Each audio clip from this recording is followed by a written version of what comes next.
Hi, everybody. Welcome back to another episode of The Platonists. And today we've got a very special guest, and I'm excited to introduce Professor of Philosophy at Belmont University, Mark Anderson. And today we're going to be talking a bit about his new book, which is a concise history of Western philosophy. And I've also been an admirer of his work for years and years. So we were just talking before we got started that one of my favorites of his is 16 years old, 17 years old now. So, but great work. We'll talk a little bit about that as well, I'm sure. And, Mark really specializes in Plato and Nietzsche. And that's been the primary sort of source, I guess, of his work, or the inspiration in your work. And so reading a lot of your books, it kind of centers around those two characters. You've got one book that's even called Plato and Nietzsche.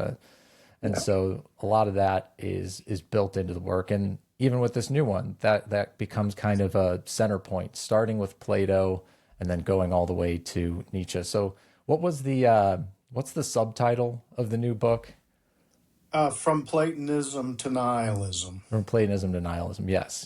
So that kind of gives you a picture of what, we're going to be talking about today. So that's just a quick intro on you, but, I'd be curious to hear kind of your background and just a little bit more about you and, how you got into this whole kind of Plato Nietzsche space. I'll give a condensed version, and if you want me to unpack any of it, then just ask. Sure. How I got into philosophy in general. So in high school, all the way through graduation of high school, I did not read. I was not an intellectual at all. And I didn't go to college after high school. I set out for a year. And after that year, I went to a college nearby here called MTSU, Middle Tennessee, just because I didn't know what else to do. And I kind of liked it. I took a philosophy class and enjoyed it, but it didn't occur to me to major anything.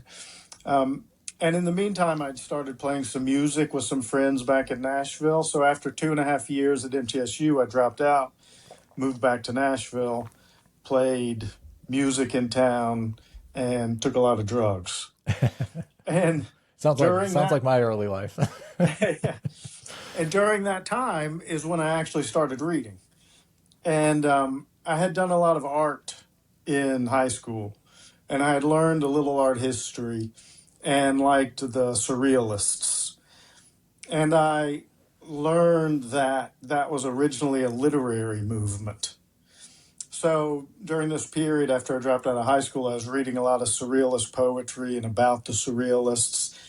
And they were influenced by Hegel and by Freud in particular. So I started looking into those two, and that just kind of led me into reading more philosophy, psychology, etc. And so I was living that kind of life, playing music for 3 years, and eventually just decided I had to get out of that and moved out of the crazy apartment with crazy friends I was living in to a house that my family owned, and it turned out to be near where I am now, Belmont University. And I walked over here to see if they'd let me in college, and they would. And so I got in here and wasn't sure if I would take philosophy or psychology, so I took classes in both, and immediately I knew it was philosophy. Mm-hmm. And one of my main professors, who was chair of the department at the time, was very much into Plato and Nietzsche. And so I really came to it that way. Mm-hmm. Probably at the time, as an undergrad, was more interested in Nietzsche, though took Plato, and then took Plato during my master's degree. But really, after my master's degree, for the first time, I read The Republic all the way through. Mm-hmm. And it was astounding, of course. And so from then on, I became more and more interested in exploring Plato. Mm-hmm. And ever since then, it's just been Plato and Nietzsche having one long argument in my head.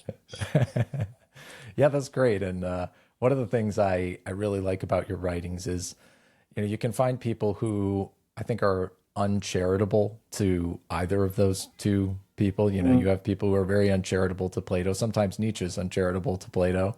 Yeah. And then you have it the other way, where sometimes I think people mischaracterize Nietzsche too, and maybe oversimplify what he's saying or miss some of his more nuanced points. And so Mhm. it's great to have somebody like you who's got that view of both and can see those kind of subtleties between the two thinkers. hmm I'm maybe at times, well, I was going to say maybe at times a little uncharitable to Nietzsche. Maybe that's not the way to put it. I just tend to disagree with Nietzsche a little more than with Plato. So Sure. I think I'm being fair. I'm just usually coming down a little bit more on Plato's side. Yeah. Yeah, no, and I can definitely pick that up in your writing. And obviously I'm a fan of that, just being on the Platonist side, I can sympathize. And so I feel very similar where, I do find a lot of good things in Nietzsche and just interesting ideas, I think in Pure you had mentioned something about, Nietzsche is profound, but Plato is sublime. I think the way you hmm put it. And I kind of agree with that, where like there is profundity in what Nietzsche's saying a lot of times, but it's it's not really on the same level as Plato in my mind a lot of times. Yeah. Yeah. And in Pure, in that chapter, I am explicitly hostile to, Yeah, to Nietzsche. sure. There, I was exploring an in-depth Platonic worldview, Hmm. so very intentionally anti-Nietzschean, but still, I think being fair to Nietzsche. Hmm. Um, but yeah, so in Pure, I do try to give Nietzsche his due, which he of course earns. Hmm. um, but yeah, come down on the other side. Hmm. And yeah, you can see some of that, I think, in the thread of the new book. So, do you want to explain maybe a little bit about the sort of structure of the new book and what you're really exploring in that? hmm So it was originally titled Being and Becoming from Platonism to Nihilism. But the publishers, of course, wanted some more obvious, straightforward title. So, A Concise History of Western Philosophy. Um, I say that to say, even though it's called A Concise History of Western Philosophy, there are significant figures in Western philosophy that aren't included. Hmm. Um, it's really framed in the way that I tend to frame my introduction to philosophy class. Hmm. So I kind of started writing it by accident, and once I got going with it, I thought, okay, I could basically do this like I do my intro to philosophy class. So it's a tracing of the history of Platonism, but usually when I talk about Platonism, I back up and start with Parmenides and Heraclitus. Hmm. So you can get the account of being from Parmenides and becoming from Heraclitus, and then I will illustrate how those two come together in Plato, right? Hmm. Um, and then follow that Platonic stream of thought, which when I use Platonic in this sense, I include Aristotle, Hmm. Yeah. and of course Plotinus. And then in the book, I go into the medieval period with Augustine and Aquinas. And even though Aquinas is usually more associated with Aristotle, he's got Platonic elements. And Hmm. since Aristotle himself is somewhat of a Platonist, um, it just all folds into Platonism. And Yep. I'm using Platonism really as shorthand for a worldview that privileges being over becoming. So I trace that through with Plato, Aristotle, Plotinus. I include the skeptics, the ancient skeptics, because they'll come back in the early modern period and be Hmm. relevant. And then, as I say, through the medieval period with Augustine and Aquinas. And then I show with Occam um, the beginning shift away from being towards becoming by way of Occam's nominalism, denial of universals.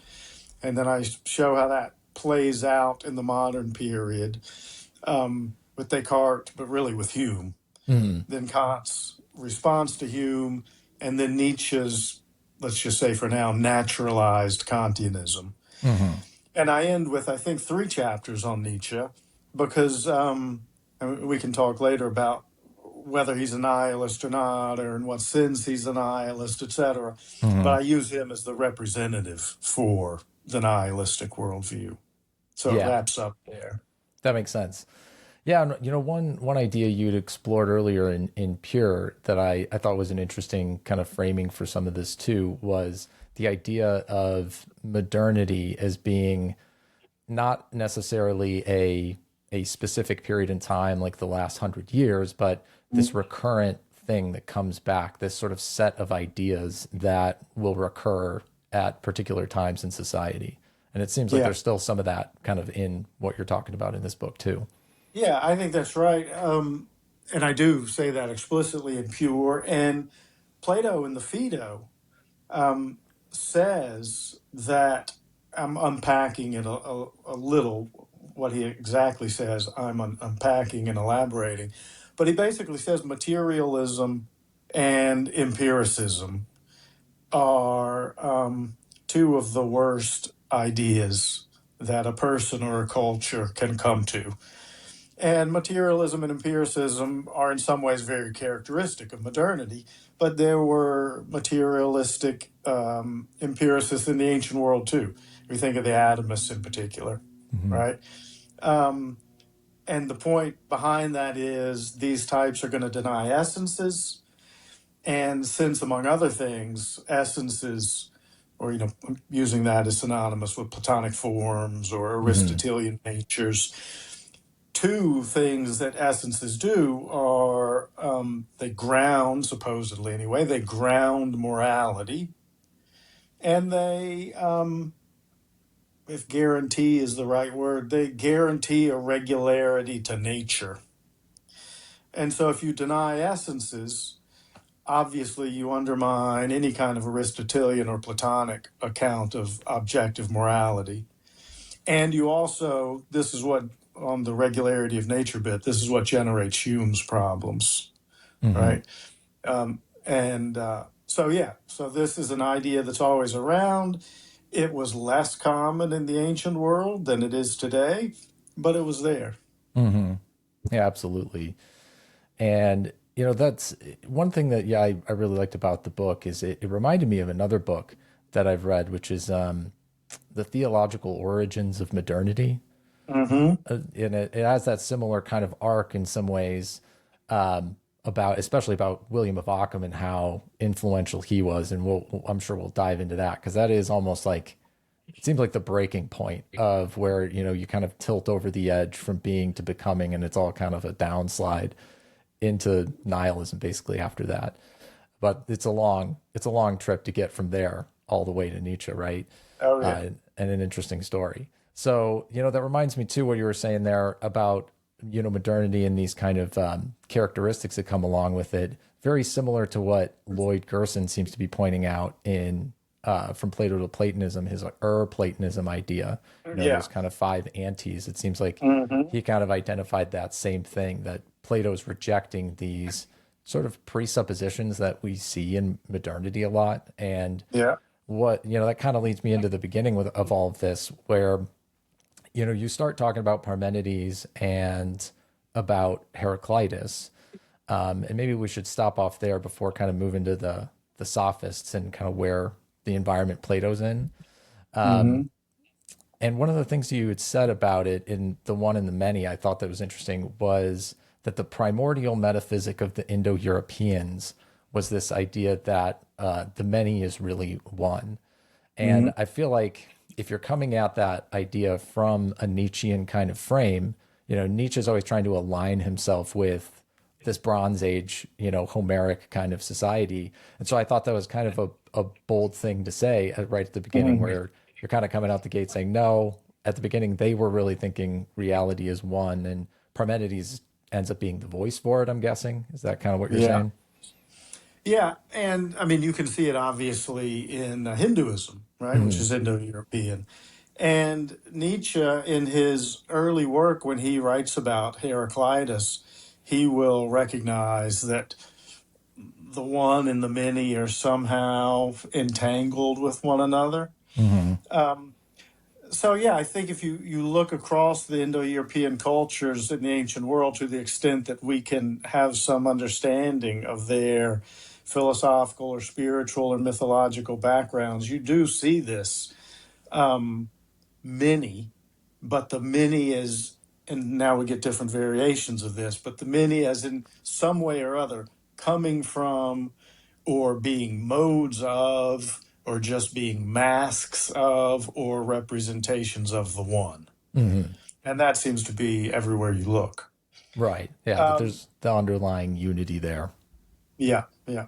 I want to say one thing because it popped into my head when you were talking about Gerson Hmm. and the and I forget the author's name of the Theological Origins of Modernity. Gillespie, I think. Yeah, that's right. Gillespie.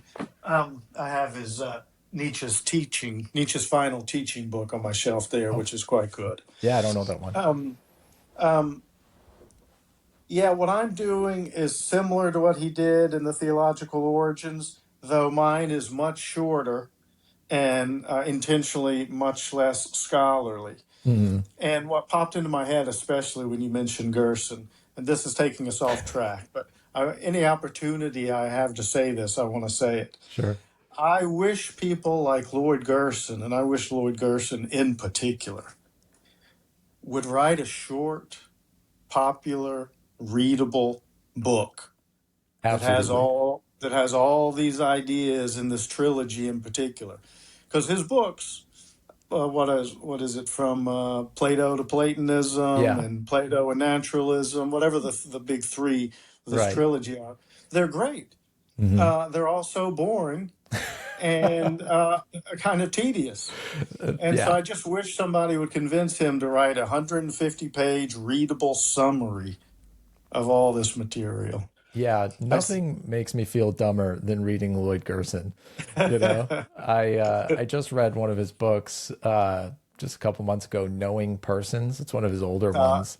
But hmm man, it's a real challenge to read. I mean, you Yeah, could probably read it 10 times and not fully grasp it. And he's a brilliant guy, but I totally sure. agree. I would love if it was presented to people in a simple way. And that's a lot of what we're doing with Platonic Path is trying to figure out ways to, take the Lloyd Gerson material and how do we make it digestible and help people to understand that, Platonism isn't just this thing for the ivory tower. It's not just for, intellectuals to muse over on their own. It's something that is actually really intuitive to a lot of people. I think if it was hmm explained to them in a way that is intuitive. Yeah. Yeah, scholars obviously need to think and research and write as scholars. That's essential and that's important. But it would be great if the same scholars would also every once in a while uh, present a little more popular account of it rather than somebody else, right, who doesn't really Right. know the material as well as the scholar. Whether rather than that person doing it, if the scholar himself or herself would do it, it would be a great help, I think. Yeah. Well, I think your book does that. I mean, as far as an introduction to philosophy, I think it's a great work. If somebody came to me and just said, "Hey, I've never studied a lick of philosophy. I don't know anything about it," I would reach for your book first and say, "You should read this." It'll not just tell you what's going on, but it'll give you that broader orientation of what the whole story of philosophy is really about. And I think it's amazing that you kind of boiled it down to this core idea of being and becoming, that it's this Mhm. kind of you watch it as this slide from being and becoming from the very beginning, basically out to Nietzsche. And, I guess since Nietzsche, there really hasn't been some huge groundbreaking change in philosophy. At least I can't think of anyone Mhm. since him that's redefined the culture quite yet. I'm sure there will be, Yeah. but Well, people will point to Heidegger, yeah. perhaps, and some people have in the aftermath of Heidegger. Um, but I agree with you. I'm not a great fan of Heidegger. Hmm. And so for me, Nietzsche is really the last Yeah. monumental Yeah. philosopher. And just to talk about the style of my book for just a minute, I've struggled since I started undergrad or since I started the second time undergrad, but between the scholarship and the creativity. I mentioned, I think, that I took a lot of art in high Hmm. school, that I played music. So when I was younger, I had a significant artistic streak. But then I had to develop a scholarly streak too. And not just had to develop, I enjoyed it. I loved the scholarship. But how you balance them has always been a struggle. So early on, I wrote a couple of very serious scholarly articles, basically to tell myself you can do that if you want to. And since you've demonstrated that you can do that, you're now free to go be a little more creative. Yeah, and you've mentioned in some of your books this idea of the philosopher artist. And Hmm. I think that's an interesting concept because Plato and Nietzsche both have that kind of quality to them where, yes, Yeah. they're philosophers, but there's an artistry to what they're doing, especially Plato with all of the myths. And I mean, the whole thing's written in dialogues that are like Hmm. Greek plays, but, very text heavy Greek plays. Yeah. And, even Nietzsche, sometimes people have described him as like more of a prophet sometimes than even a philosopher, because he does have Mhm. this kind of like, you know, stream of consciousness type of way of writing. Yeah. Yeah. I'm often, when I'm writing about both of them, their content or their substance, the substance of their ideas, obviously are in many ways opposed to one another, and I'm writing about that. But from the bigger picture, I'm usually trying to suggest that as types, as philosophical types, they're much more similar. Um, and we're usually more interested in looking at the content. Whereas I'm interested in that, but I'm as interested, perhaps more interested in looking at them as types. Hmm. Because as I've often said in more than one book, I think, um, I haven't wanted to be a Platonist or a Nietzschean. I've wanted to be a Plato type or a Nietzsche type, by which Hmm. I don't mean they're equal, but I mean somebody who's somebody who's expressing myself creatively. Um, and I think you can bring them quite close together if you focus on that side of their personalities. Right. The one of the people in our group had wanted to ask this question about, philosophy as kind of a spiritual practice or philosophy as a way of life, that kind of Pierre Hmm. Hadot kind of idea. And Yeah. it seems like that's kind of what you're getting at, like this idea of it's not just about, oh, I have Nietzschean ideas or I have Platonic ideas, but that I'm living philosophy in this way where it's a way of life for me. Yeah, I think that's important. Our department here, we have 5 faculty members. We're all very influenced by that idea, Hmm. which, as you say, Hadot made uh, really popular. But if you just read the philosophers themselves, it's kind of straightforwardly obvious that Hmm. that's what they're doing, especially in the ancient world. And yeah, it plays out in my classes, say, in my stressing with the students that they need to master the scholarship, um, but they shouldn't let themselves be mastered by the life of the scholar. They should maintain and, in fact, cultivate their creative side, because that's when things get interesting, I think. Um, if you just have the creative side without the scholarly substance, it's just fluff. Hmm. If you have the scholarly substance without the creativity, then it's Lloyd Gerson, which is great. But Lloyd Gerson presented with some creativity would be even better, Yeah, right? And so, and then I haven't even touched on how you're living your life day to day, let's say morally or ethically. sure. But if you can bring all that stuff together and have philosophy and creativity and, let's say, moral goodness Hmm. penetrate every aspect of your life, then yeah, that seems an ideal. Yeah, and all of these ideas, we can read about them in a book, and there is that sort of scholarly type who's the person who knows everything about all of these different philosophers, but it seems to have like no effect on them as far as the way they live their life. And I always Yes. find that kind of strange too, where it's like if you're really taking these ideas seriously, whether it's Nietzsche or whether it's Plato or anyone in between, it ought to transform your life a bit because Hmm. you're changing the shape of reality for yourself and how you're looking at all of this. And so if you're really taking it seriously, you would expect to see that kind of change.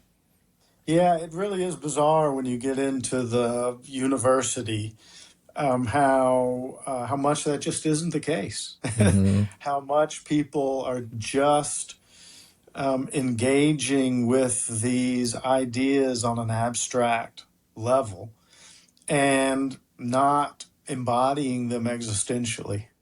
Yeah.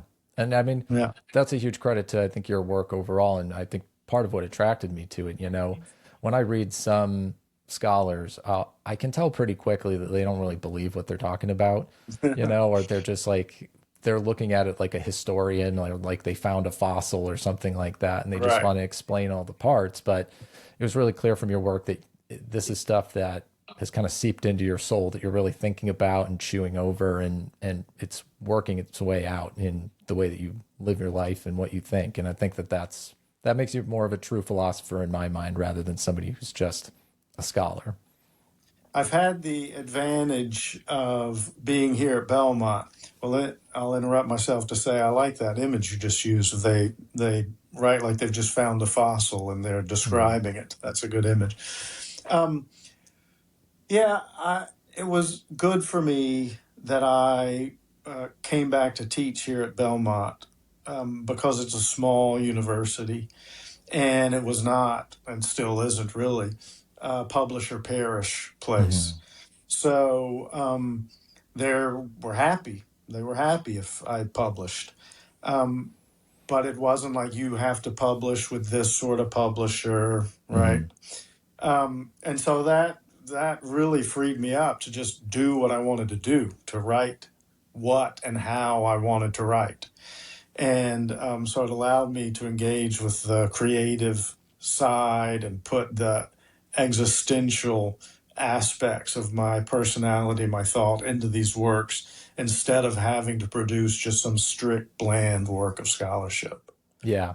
Well, I'm glad for that. That's a good thing that there's still Me too. philosophy departments out there doing that. Yeah. Yeah. Well, why don't we jump into a little bit of the book? I mean, I guess it starts with being and Plato, and after we get past the pre-Socratics. Mhm. And one thing that I think is interesting that doesn't get talked about enough is the environment that Plato is writing in, this environment of the sophists. And that seems to get kind of lost in the weeds, I guess, sometimes. I mean, Mhm. even though most of these dialogues are named after these sophists and stuff, but Mhm. you know, they lived in a time that has a lot of similarities to now. And that's part of what I find so interesting about it is, you can see in Protagoras, you can see in Gorgias, you can see these guys having these very contemporary sounding ideas, or Mhm. Thrasymachus even in the Republic. Yeah. And so I'm curious to just get your thoughts on that, like the environment Plato's in and how he sort of arrives and starts to develop this idea of being. Yeah. So his environment is both fascinating but a bit difficult to get a handle on because when he is actually writing, the heyday of the sophists has passed. The sophists were really a phenomenon when Plato was a young man and Socrates was active.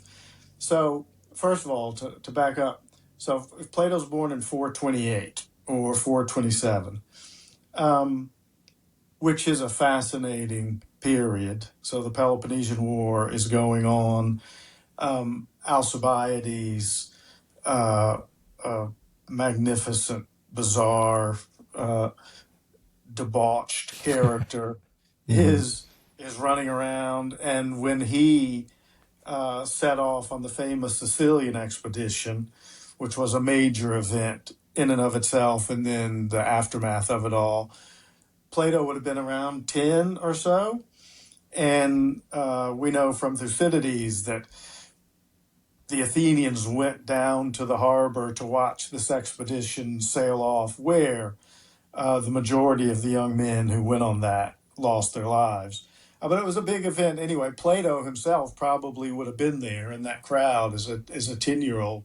So, as a very young man and then up into his teenage years, he's living in the fifth century. And the fifth century is quite a bit different than the fourth century when Plato's an adult and doing most of his writing. Mm-hmm. So Aristotle's born in what 388 or 384, something like Mm-hmm. that, and not even in Athens. So by the time Aristotle comes to Athens, it's a completely different reality than what we think of when we think of Athens. Mm-hmm. We tend to be thinking of the Athens of the Parthenon, the Athens of the tragedians, and all of that. But that's fifth century, right? Mm-hmm. So Plato's getting the tail end of that when he's young. And that's when the sophists are active. And that's who Socrates is engaging with. So it's kind of strange that Plato is writing so much about the sophists and Socrates engaging with them because they just weren't the force anymore Mm-hmm. when he was actually an adult. However, it may be that the reason he's still so concerned with them is though their movement is maybe not as active, their ideas had really seeped into the culture, right? So Right. he's looking back and trying to uncover some of the premises that have been embedded into the culture of his adulthood, right? And Mm-hmm. bring them out, expose them, and reject them. Yeah. And you may have asked of something, another part of that question, but if so, remind me. No, no, I think you covered that really well. As far as where he's at, that's interesting though that it's true that the sophists at that point had kind of had their day or had their Mhm. prime, but I agree with you. It seems like Plato's responding to it as though those ideas are still around and there's still this Right. contemporary problem, but he's using these characters that would have been, kind of a generation before him Right. to show all of that. But yeah, Yeah. then, with the pre-Socratics, not the sophists, but Parmenides and Heraclitus, then he kind of fuses together this idea with being, which obviously comes a lot from Parmenides, but Hmm. it's different than Parmenides in that, he's not a sort of strict substance monist about being. He Right. weaves in this Heraclitan idea of change and flux as well. Hmm. Yeah, the standard way of putting it, and I guess it's accurate as far as it goes, is that his account of, let's say, the metaphysical aspect of reality, in particular with the forms and the form of the good or the idea of the good, whatever exactly that's supposed to be, and the epistemology that ties into all of that, that whole aspect of him is characterized by being, right? Hmm. Using being as shorthand for non material um, realities or aspects of reality that are accessible not to the senses but to the intellect and that are eternal and in some sense are unchanging. I say in some sense because typically we would include soul Hmm. under the category of being and body under the category of becoming. But he later realizes that, well, but the soul kind of changes when the Hmm. soul acquires knowledge. That's a change, Hmm. but he still wants to include that under the category of being. So Plato's account of the forms and all that we're very familiar with is under the influence, though, as you rightly say, shaped, changed, modified under the influence of Parmenides. His account of the physical world, Hmm. the body, nature, all that's accessible to the senses, is very much Heraclitean. Hmm.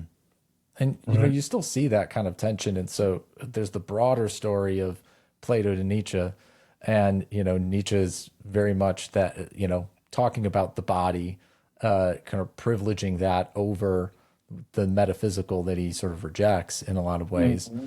And Plato obviously on the side of being. It's interesting that we see like the precursor to that ultimate showdown, I guess, in Parmenides and Heraclitus. It's like right from the beginning. It's hey, this is going to be what the conversation's going to be about for the next That's couple thousand exactly years.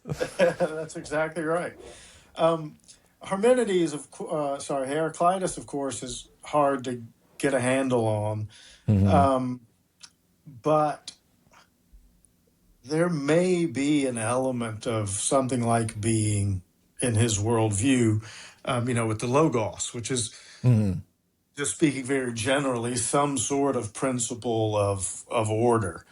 Um, when Plato writes about Heraclitus in the Theaetetus, I think he's more radically Heraclitean than it looks like, anyway, Heraclitus himself. Hmm. Um, he now maybe in parts of Heraclitus's work that we don't have, though it doesn't really seem like it. Heraclitus pushes the radical nature of becoming as far as Plato does in the Theaetetus, but as I say, it doesn't look like it because of this principle of the logos that he has. Hmm. Um, but so Heraclitus either himself manifests this radical uh, opposite to Parmenides, or the tradition that he founded um, developed in that direction, as we see in Plato's work. There's an account that Plato studied with this Cratylus, who was a Hmm. follower of Heraclitus, Hmm. who, um, Heraclitus, you can't step into the same river twice, and Cratylus Hmm. apparently said you can't step into the same river one time Right. because there is no river and there is no you. Right. Which, once you unpack what that could mean, would be a very Nietzschean Hmm. sounding proposition. And again, it sounds more like what you get of Heraclitus in Plato than you get in Heraclitus's actual fragments. Right. It would make sense that if Cratylus is, of the sort of Heraclitean school or whatnot, that school of thought, maybe Heraclitus didn't necessarily believe something that extreme, but it turned into that over time. Right. You see that with a Right. lot of the ancient philosophers where, if you read the original, and Plato's no exception, right? You get Plato as being this philosopher of being, and almost immediately after you get the skeptics, and you're like, this is such a Mhm. weird turn that they took for a few hundred years until Yeah. the Middle Platonists kind of pick it back up. So it's Mhm. interesting how those things can so quickly stray from what the founders seem to be getting at. Yeah, that's right. And also, or not also, maybe this is because of the fact that the founder sometimes generates problems that he himself isn't able to solve, Hmm. right? And then that attempts to solve it or attempts to do something else that doesn't generate that same problem can lead you off in various directions. So Aristotle, sees that Plato's forms are maybe not workable, Hmm. um, and so in part, but or primarily because they're separate from the Hmm. things they're forms of, and it doesn't make sense to Aristotle that the essence of a thing could be separate from the thing. Hmm. And how's the form there then going to have any effect on the thing it's the form of? Hmm. In the Phaedo, Plato says, as Socrates say, the particulars participate in the forms, but I'm not going to unpack right now what I mean by participate in, Right. and he never really does. Maybe you get a gesturing toward that in the Timaeus with the demiurge, Hmm. but even then, there's a controversy of whether he's meaning that literally or it's just an image. Right. Yeah. I mean, he says of the whole Timaeus that it's a likely A story, likely right? story, yeah, So it leaves him some room for interpretation. And yeah, that's one of the things I like about Plato. He doesn't always spoon feed you the answers. He just kind of yeah. says, like, here's a thing to think about, but you can figure out the That's right. details later. But there you Yeah. go. Uh-huh. So, you know, there's these things that you mentioned in the book, like ontology, epistemology, and objectivism and relativism and all of that are these three pillars, I suppose, of Plato's philosophy of being. And so that's kind of the starting point for everything. Mm-hmm. What are I guess the consequences of that worldview? If you're adopting a worldview that's more in line with being, it seems like these things like the possibility of knowledge, objective moral reality, they're sort of entailed by that. And Mm-hmm. And I think, as we'll see with Nietzsche, it's like they're almost impossible once you get to the point of full becoming. Yeah, definitely. I mean, going back to what we were talking about earlier with the role that essences perform, which is to ground moral truth. I mean, you see this explicit, it's in Plato, obviously, but it's made clear and explicit in Aristotle, Book One of the Nicomachean Ethics, Hmm. when he's showing how his account of what eudaimonia is, according to him, the correct one, because he's anchoring it in an account of the essence of the human being, right? Hmm. So if you have this worldview of being, and I'm thinking of that right now in terms primarily of a belief in essences, natures, forms, if you have that account, then moral objectivism is going to follow from it. Hmm. Um, Knowledge of, well, the regularity, as I said earlier, of nature is going to follow from it. Knowledge of nature is going to follow from it. And probably knowledge of the essences, forms, etc., the metaphysical realm, let's say, is going to be entailed by it also. Hmm. Right. You need some kind of metaphysic that grounds that. Obviously, if you don't Yeah. have that, you're already falling back into that becoming. You don't have that kind of stable ground for these things to exist in the first place. Exactly. And being is just a shorthand for, as the way you put it, the metaphysic that grounds all of that, Hmm. right? As I tell my students when I'm talking about being and becoming, I tell them in the future, those of them anyway who go on, I'm talking about intro to philosophy students, Hmm. some of them might go on to read philosophy, some of them might go on just to read popular accounts of ideas. And I tell them, you're going to encounter these words, being and becoming at some point. And when you encounter them, the person who uses them expects, when you hear or you read the word being, Hmm. they expect immediately a bunch of other words to pop into your head, right? They're just shorthand words. And so when somebody says being in a conversation like this, you need to think God or something like God, right? Hmm. Something that's eternal, something that's unchanging, something that's some kind of metaphysical ground of truth, goodness, and beauty, right? Hmm. So yeah, being is just a shorthand for the metaphysical way of construing reality. Right. And Plato, he does identify that as the good, but I think in what we were saying before, he is somewhat hesitant to fully flesh that out, right? The most we seem to get is, yes, the it's beyond being is kind of the idea in the Republic, right? Yeah. But then when we move forward with Aristotle and obviously with Plotinus too, we start to get a further fleshing out of at least those kind of first principles of, okay, well, what is that really? What is the ground of this metaphysical reality? If it does exist, Mhm. then how can we possibly understand it? Yeah. Going back to what I mentioned earlier about surrealism, I used to have a copy of a painting by Dali. I think it's called The Temptation of Saint Anthony.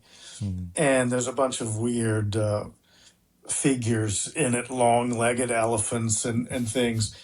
And, but at the top, at the very top of the painting, there's light coming down.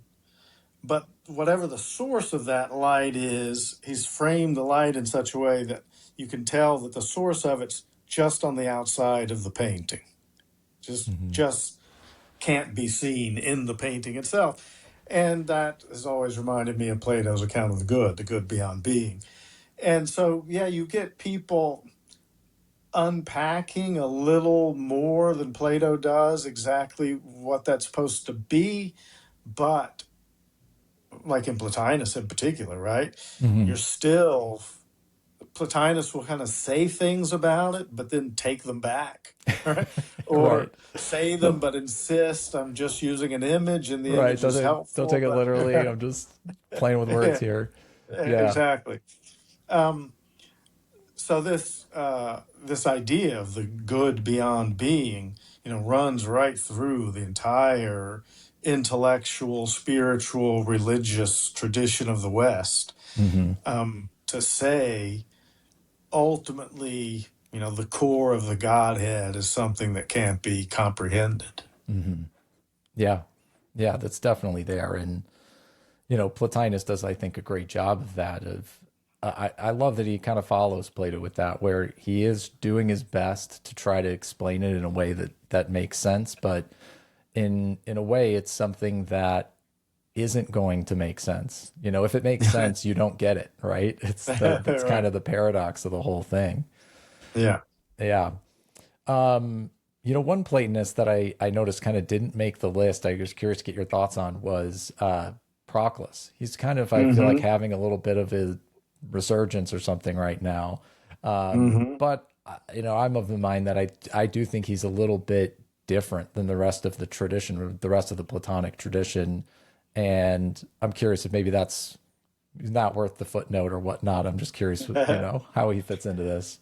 By the way, apparently Gerson's working on a book on Proclus. Oh, is he really? I know he wrote some stuff for that big compilation one, the All from One book. I think Yeah. he has a Yeah. chapter in there, but well, that'll be Yeah. interesting to I get could be Gerson's wrong, thoughts. but I'm pretty sure that's his next book is Oh, a really? Proclus book. Well, I'm Yeah. sure people will be very excited about that. Yeah.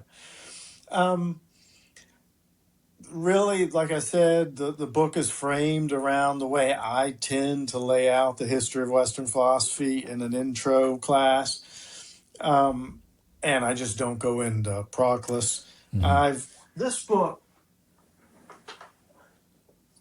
I found quite good. Oh yeah, the Schlepp. Yeah. Hmm. Yeah, I really like that. Um, but Plotinus is weird and complicated enough, right? Right. With Proclus, it just all that weirdness and complication gets compounded. Sure. And I like reading about it in a book like this, Hmm. but it's just nothing I've been moved to go into in depth because I feel like Plotinus is really the zenith of that tradition. Hmm. And other, people who come after him are, I guess, doing interesting things, but it just seems like compounding the mathematical levels of possibility of what could be extracted from Plotinus in ways that just make it not enjoyable to me.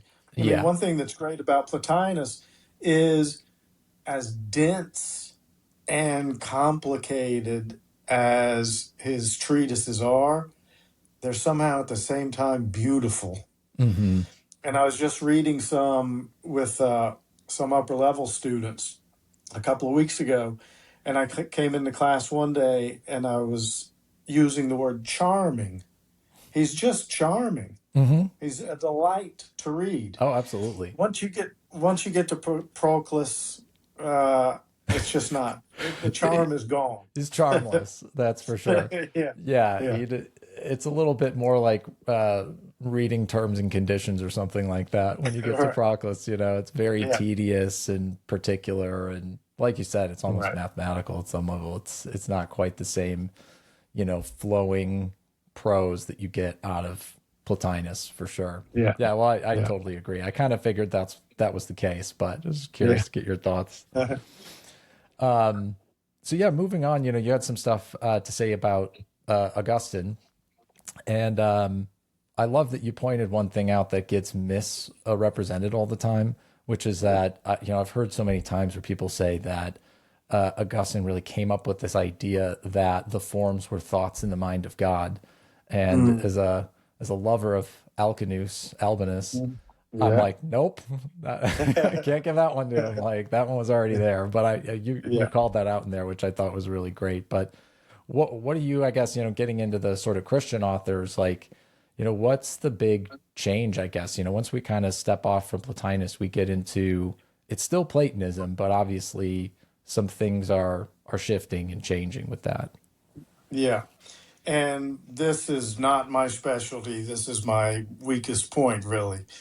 Um, but I, a few years ago, read the Confessions for the first time Hmm. and loved it. Yeah. read the whole thing for the first time. I read it when I was here as an undergrad. I read parts of it, I think in an existentialism class, and just thought it was silly. And he was getting worked up over stealing the fruit for no reason. Right. Um, but when I finally, as a mature adult, read the whole thing, I just found it incredibly deep Mm-hmm. and moving. And of course, even apart from my personal feelings about his work, he's a great influence on Western intellectual tradition. Mm-hmm. And there's a significant influence of Platonism Mm-hmm. in Christianity, which kind of surfaces and goes underground depending on the time period in which you're in. So he needed to be represented for that reason alone, Mm-hmm. since the book very much is about the development of Platonism. And then when you get to Aquinas, as I say in there, I think Aquinas really is the zenith of this tradition. Mm-hmm. As I said earlier, I think Aristotle is trying to solve some problems that Plato's forms just leave hanging there. And he probably does, but then new questions are raised. Since for him, I mean, it's true for Plato too, but since for Aristotle, the world is eternal, there's a whole lot with the forms or the essences or the natures that just goes unanswered. Mm-hmm. Because Aristotle would say, well, this is just, look, I'm just observing the way the world is, like a biologist, say, would observe the world, and this is just the way things are arranged, right? Mm-hmm. You can't go any deeper than that. Whereas obviously, once Christianity enters the picture, then these sort of phenomena uh, can or are taken to be able to be given an answer at a deeper level. Why are things this way, right? Mm-hmm. And this is what Aquinas is doing. So Aquinas, I think, is refining Aristotle in ways that Aristotle refined Plato, Mm-hmm. and refining Plotinus, right? Mm-hmm. In his account of Plotinus's nous, the Mm-hmm. intellect, the mind, right? The thoughts of which are the divine ideas or the forms. Aquinas has to redescribe that in the context of his Christian beliefs. And his redescription, I think, is fascinating, ingenious, Mm-hmm. and extraordinarily influential. Yeah, I think that's so interesting, the idea with Aquinas being the zenith, because I obviously talk to a lot of Platonists, and I feel like most Platonists look at Aquinas and they're like, "Oh, that's just Timu Aristotle," like you know. Yeah. But I'm not so harsh on him necessarily. Like I have the Summa, I've read a lot of bits and pieces of it. I haven't read the whole thing all the way through. It's obviously enormous, but I think it's interesting what you're talking about. That he's like synthesizing these ideas, and I think it might be worthwhile for us to read more of it. In my view, Platonism isn't just reading Plato. It is this greater tradition, and that can even include Christians that were adding different ideas to it and synthesizing things themselves. Like that's been a part of the tradition forever, and you can translate it out of some of its explicitly Christian context, even to just look at the philosophy of what he's talking about. So I'm Mm-hmm. curious, like that idea you're talking about, as far as his ideas with the nous and the intellect, like what do you see as being his kind of innovation that he synthesized? Mm-hmm. To mention Gerson again, one of his books is called Aristotle and Other Platonists. Mm-hmm. Um, so you were going back to the five antis, right? Aristotle fits into that category. So Aristotle, in the relevant senses or the deeper senses, is a Platonist. So the division maybe is problematic between Plato and Aristotle. Mm-hmm. It's maybe more a difference of emphasis, right? Mm-hmm. And so yeah, Aquinas is more obviously influenced by Aristotle, but he's definitely influenced by Plato and the tradition of Platonism, as more and more scholars are writing about. And B, as I just said, Aristotle himself is influenced by Plato. So Mm-hmm. Plotinus has Plato in there quite a bit. And by the way, this is a really great little book. It's a Peter Kreeft book, Oh, yeah. which is well, it's an Aquinas book, that he's just edited. And he has really great footnotes to it. So for people who want to try out Aquinas, Yeah. this is wonderful. Short, very clear, great, helpful footnotes. But the text itself is just Aquinas. Yeah. Kreeft is great. I love his the Platonic tradition too. That's another Yeah, great kind of quick work. he does. Yeah, I think maybe when I was doing my master's, he came to the school where I was, Hmm. and at the time I was either a full blown atheist or nihilist. Hmm. And he came during some kind of Christian awareness week or something, and I thought he was just a buffoon. But that was a long time ago, Sure. and now I see that he's really quite good. There's some little elements of his prose style that bother me, but other than that, I Hmm. think he does really, really good work, and his expositions of other people's ideas are really helpful. Um, so yeah, Aquinas is in some way modifying what Plotinus is trying to do, right? With the one contemplating, but not really contemplating because it's not exactly an intellect that would do that sort of thing, but Hmm. the one contemplating itself or looking at itself or reflecting on itself and what it sees or what it knows when it looks or reflects on itself just is the realm of ideas, right? Right. Hmm. Aquinas is trying to do that, Hmm. while, like Plotinus wants to do, preserving the utter simplicity of the one, right? And so instead of saying something like the divine ideas are like individual thoughts in the mind of God, at which point you've got God and God's mind and a whole bunch of individual ideas, and you don't have a simple unity anymore, Right. right? He wants to find a way to explain that and preserve that simplicity. Hmm. And I think that's one of the things that's fascinating to see him work through that and unpack how what Hmm. that looks like. Right? Yeah. That makes a lot of sense. Yeah. I think I do need to give him a deeper read and dive into Mhm. to how he unpacks that. Because that is one of the maybe things that after reading Plotinus that I think people are still left with. And that this is probably what led to Proclus going, off the deep end and trying Mhm. to, extrapolate on all these ideas is just you're still left with this kind of mystery of how exactly does the one emanate, become everything else, and go through this process. You don't necessarily Exactly. get such a straightforward answer from No. Plotinus, and I don't think he was trying to give a straightforward answer. I think he was trying to keep it mysterious, and I'm comfortable, I guess, with that mystery. But it doesn't Mhm. mean I don't sit around and wonder a lot of times. Or if someone wants to, poke me on it, I think it's a good part of Platonic metaphysics that can be really difficult to explain. Yeah.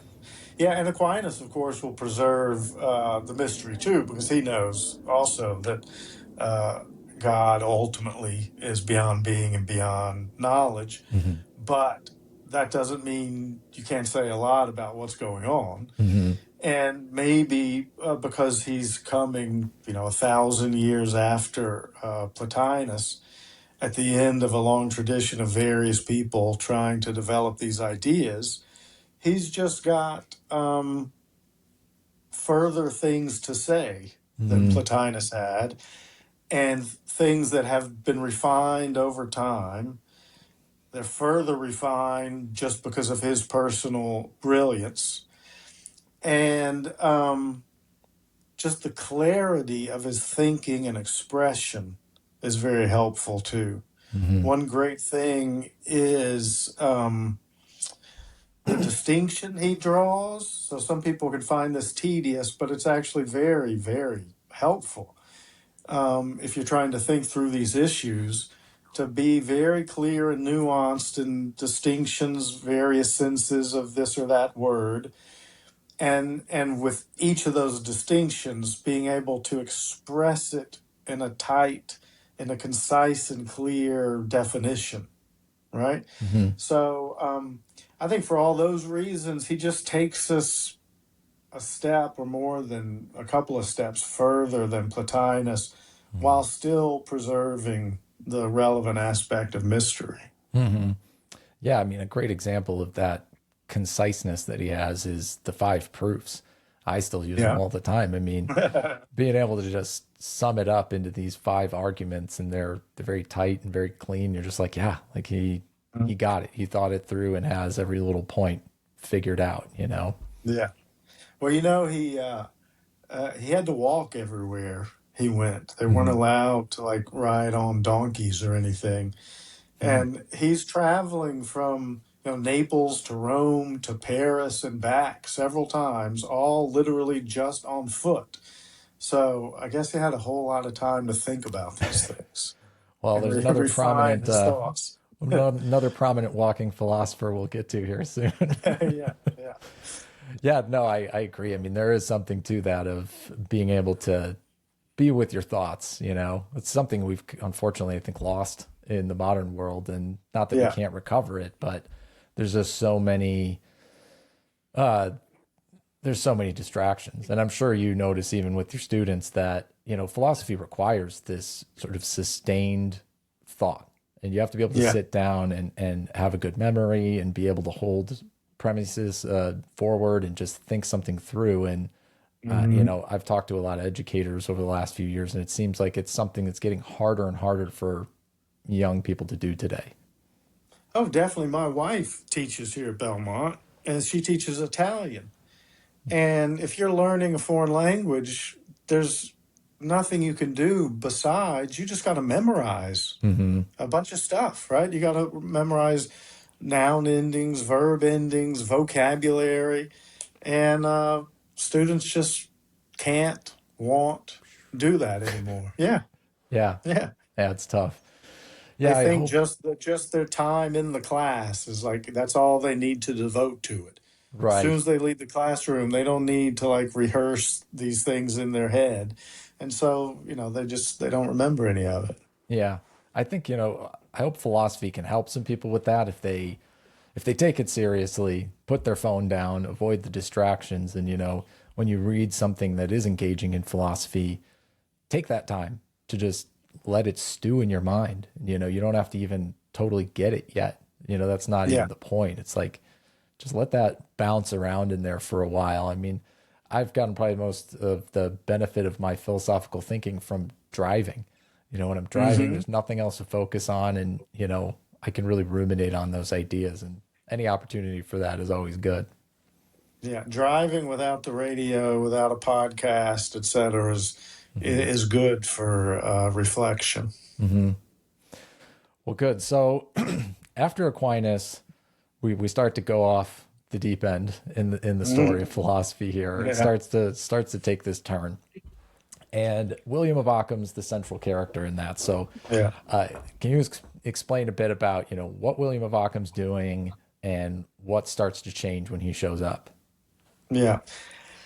As I understand it, and this ties into the title of the book, Theological Origins of Hmm. Modernity, that Occam is worried that a Thomist sort of account of God impinges on the divine omnipotence. Hmm.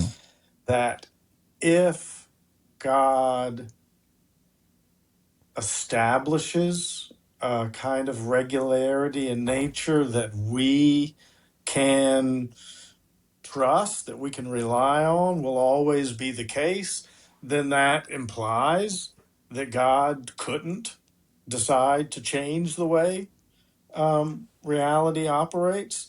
And therefore, that seems to be a limitation on his power, Hmm. right? And so he's a voluntarist coming from the word voluntas, will. Hmm. So he puts the stress on God's will, God's as opposed to God's reason, as opposed to God's intellect, God's will and God's power, Hmm. and insists that God could change the way reality works, the way that nature works. And this immediately causes problems for epistemology, Hmm. right? How are we going to rely on the regularity of nature? How Hmm. are we going to make any knowledge claims about what nature was like in the distant past? Right? We could maybe say something about what it was like in the past when we've got people, records of people in the past telling us about it.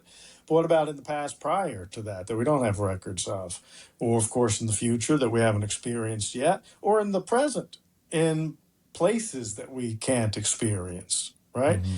So as soon as we put the stress on will and on power, we get the possibility of change in what we thought was the regularity of nature, and that causes profound problems with how we can make predictions or retrodictions, which of course plays out into profound problems for the function of science. Yeah, and it's such an interesting contrast from the way the Platonists are really talking about it, and it clearly seems to be influenced by a particular reading of Christianity and the Bible and focusing on God's will, where, when you're looking at Plotinus or even Plato, will, it's almost like not even a part of the conversation. Like they don't seem Yeah. to care about the idea of will and what is willed at all. Like it's not even Hmm. there.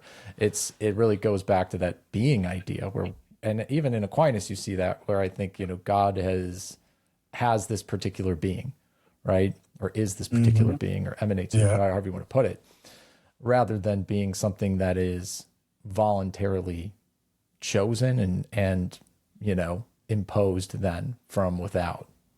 Yeah.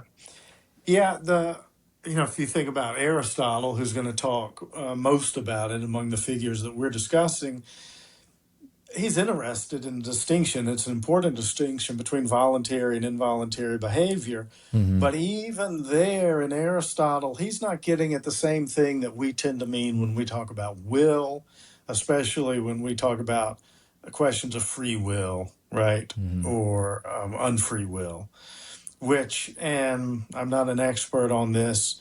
I mean, it's standard to say that this idea really comes out in Christianity. I think it starts to come out prior to Christianity, Hmm. but maybe we could say it really becomes a focus of concern and attention in Hmm. Christianity. But you're right. So with somebody like Plotinus, the one is just doing what the one does, Hmm. and we might say, I mean, if we were inclined to put it in these terms, we would say it's not doing it voluntarily, Hmm. but we wouldn't be, uh, were we in that time period? I mean, we wouldn't be thinking about it in terms of will or not will in the same way that they'll think about it later. Right. Yeah, I think you're right that it's the one is what it does in Yeah. Plotinus, or, he's always fond of saying it's the productive power of all things, which is Mhm. kind of a similar way of saying like it's just doing what it's doing. And like Yeah. thought or will or whatever was not really a part of the equation. It's just Hmm. this radiating eminence essentially. So yeah, I find that interesting that is the sort of crux. Like it, and that's why the Gillespie book is so interesting. He points out that like this is kind of this particular theological idea that took prominence, and then Hmm. you can kind of see how in a Christian culture in the Middle Ages, especially, they probably didn't want to come out and go against God's will, right? You don't want to be the guy Hmm. who's arguing like, nah, that's not God's will, or God doesn't have a will. He's just as a being. It's like, oh, there's all these other implications for the theology that fall out from that, where it could be Exactly. a crisis, right? And you can even see a little bit how from Occam you get to Luther, and you have this different conception of Christianity that's almost born out of it, that's very focused on the will, where the earlier tradition, Catholicism, I think, is leans a little bit more towards the being of God rather than the Hmm. will of God. And not to say Yeah. they're not in both, right? But I think there's an emphasis there that seems different. Exactly. It's a matter of stress, very much. Hmm. And by the way, a professor of mine, when I was doing my master's degree, MJ Margaret, Osler, Hmm. wrote a book called Divine Will and the Mechanical Philosophy. And this is from uh, late 80s, maybe early 90s. And she's making back then a similar point to Gillespie's book that, so Divine Will and the Mechanical Philosophy, that these theological arguments Hmm. about God, focusing on God's reason or God's will, played out eventually in the development of early modern philosophical and scientific ideas. Hmm. Well, yeah, and you point out really well following just how getting into Descartes and Hume, you do see those kind of ideas that, if we can't know God through an essence or through some kind of universal, then we have to just start looking at the particulars and making sense of them as best we can. But it seems Hmm. like even as soon as we move into that, we start moving into this shaky ground, right? Oh yeah, and I think the impact of this change we're talking about that is introduced by Occam. And of course, we're oversimplifying somewhat by Sure. attributing all this to Occam, but that's the standard story, and it's the standard story because more or less Hmm. it's accurate. But obviously, there are lots of different people talking over many years about these issues. Um, but yeah, Hume, I think, even more than Descartes, is manifesting expressing the reverberations of what happened with the removal of essences. Hmm. Um, Descartes is under the influence of that, obviously, but Hume's attempt to understand causality, right, Mm. is the most obviously immediate problem that's generated by this either lack of essences or inability to know essences, or let's say maybe they're essences, but God might just change what they are, how they function later, and which Right. is next to saying they're not really essences anymore. Yeah. And I see in Descartes, obviously, the bigger issue seems to be the sort of bifurcation of the mind and then everything else. Yeah. You get the birth of subjectivity, really, in the way that we Hmm. think about it in the modern sense with Descartes. And then you had such a great illustration of Hume in the book that I really loved, where you're talking about like a shopkeeper and a guy who's coming in to buy something, and you kind of Yeah. explain a little bit of that, like how you explain that. I just thought it was a good way to put Hume. Yeah. I don't know why I wrote it that way. But that is one chapter in the book that's written kind of like a dialogue. Mm. And I guess it's just kind of illustrating um, the problem that Hume's making us confront. So somebody's coming into like a flower shop to Hmm. buy seeds for apple tree, maybe I forget. I've Yeah. been talking a lot about apple trees this semester and using this illustration, so I can't remember for the book. It's an apple tree, but buying seeds to plant some sort of tree and asking the person he's buying the seeds from whether he can guarantee that they're actually going to grow. If they grow, we don't know if they're going to grow, but if they grow, can we be confident that they're going to grow into apple trees? And they established that they're both speaking from a point of view of empiricism, and I just use that conversation between them to walk through the stages of Hume's problem of induction, basically. Right. Yeah, where he keeps just kind of doubting, like, well, just because it became one the last time you did it or the last Exactly. 100 or 1,000 times, it doesn't mean the next time it's going to be that. Exactly. And it does illustrate the kind of absurdity, I guess, if you're coming from, the realm of being and essences and you're thinking about it in terms of like, well, it's going to turn into that because the essence or nature or the telos of an apple tree is to do that, or Right. an apple seed is to do that. And, Hume obviously just isn't convinced by that at all. He's like, who Right. knows? You get Yeah. into that nominalist space where you're like, well, these are just names for things. So there isn't a Hmm. consistency to them at all. Like we're Exactly. projecting that from ourselves. It's not actually in the Hmm. things, or at least that's what Hume's saying. And so it Hmm. all You can see where we're just drifting further and further away and into this sort of the Heraclitean flux, right? It's like everything's just moving and Exactly. changing. Who knows? Nothing's for certain. Yeah, if there are no essences, then you're going to be led to empiricism, right? Mhm. Because we can't be guaranteed, we can't be confident that this apple tree seed, if it grows, is going to grow into an apple tree. It might grow into a rooster or something like that, as I say in the book. So you're going to have to check, Mhm. right? And so you're going to have to look, you're going to have to observe. And now we're in empiricism. And what types of things do we observe when we observe physical material objects? So Mhm. empiricism tends to lead to materialism, Mhm. right? And that takes us right back to what I was saying, Plato mentions in the Phaedo, that Mhm. empiricism and materialism are two of the worst things that can happen to a mind, right? Mhm. And that's like in the Phaedo, that's Plato's recognition of some thinkers in his day who were what we would call modernists, Mhm. right? But in Hume, you see the whole thing just playing out on a large scale. Yeah, and I've noticed how a lot of people in the modern world have some sort of innate sense of being, even when their ideas don't justify it. Hmm. I was having a conversation with somebody the other day about math and like how we know. I asked them how do we know the number 10 is 10, right? And you can't really just empirically say, well, there's 10 things over here. It's like, yeah, but how can you even know that that's 10? Call it whatever you want, forget the Yeah. name. How do you know 10 is 10? And Mhm. I noticed like even as we go into empiricism, most of us don't live our lives as true empiricists in the Right. full sense of what it means. And I think this kind of gets into the idea of abstraction and living our philosophy, because a lot of people are living their life as though there are these universal categories and they can expect that tomorrow the sun's going to come up and Mhm. an acorn's going to turn into an oak tree. They expect all of that.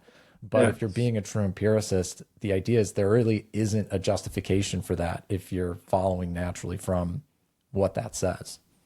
That's right. Exactly. People tend to think they're empiricists. They tend to think scientists are empiricists. Scientists tend to think that they are empiricists. And in part, that's because they all just have a sloppy understanding of what Mhm. empiricism is, right? Mhm. When I'm talking to my class, I always say all knowledge comes only from experience. And you got to put the all in italics and the only in italics, right? All Right. knowledge only from experience. And nobody really lives that way. And science doesn't conduct science that way. You Mhm. get a philosopher of science like Bas van Fraassen, who insists on being an empiricist, right? And then his view of what science is doing, what science looks like on a Mhm. consistent account of empiricism, is not what most scientists or popular understandings of science think is going on, right? Right. So you're exactly right that um, people think they're empiricists, but they have these. They might not articulate them this way, but they operate as if there are universals, right? Mhm. And this is in part, Belmont is a nominally Christian university, Mhm. so we get students here, and it's the biggest program here is music business. Okay, Mm. so we get a lot of students here who are here just because they want to be in the music business or the music scene. They may or may not care anything about religion. We get other students here because they or their parents care about the religious aspect. But I'm constantly having to point out to them that, look, you may have come from a small town that was religious Mhm. and your family was religious, but your small town was in a larger state that's not religious, right? Mhm. Like the Western world is not consistently religious. Mhm. The popular culture generated in the Western world is not religious. And so any individual student, in their mind, they've got some ideas that they've taken from their religious upbringing They've got a whole lot of other ideas that they've got just from culture in general and pop culture, Mm-hmm. and they're inconsistent with one Mm-hmm. another. But usually that's not obvious until you take a couple of steps down, right, into their mind. And they're not always doing that, so they're not aware. So point is, people are walking around with contradictory ideas. Mm-hmm. But you got to go a couple levels down before the contradiction shows itself. And most people just aren't reflecting that deeply. No. I mean, I definitely fell into that camp too when I was younger, getting into, just absorbing the kind of contemporary American culture. And you Sure. get a lot of these modernist ideas, whether you realize it or not. Yeah. They're in the movies you're watching, they're in the TV shows you watch, they're in the sort of priesthoods of our culture, the scientists and the experts Yeah. and all of that. And it's spoken about in such a way where it's just treated as obvious. Like, of course, empiricism, Exactly. of course, materialism. Like, we're not even going to discuss the alternative to that. Right. And so you can get into almost like a false sense of security with it, where you think, oh, my ideas are just so good and they're so obvious. Of course, Hmm. I'm right. Yeah. And That's right. it's good that philosophy encourages us to not do that and to push against that, and kind of your inner Socrates has to wake up and start asking Exactly. questions. Yeah. That's right. Mhm. Well, so next up after Hume, and before we get into Nietzsche, is Kant. Yeah. Is there Uh huh. anything on Kant, that is worth talking about, I guess, as far as that development moving into Nietzsche? He does kind of precede him, I suppose. Yeah. I think the main thing is he really radicalizes the subjectivism. Mhm.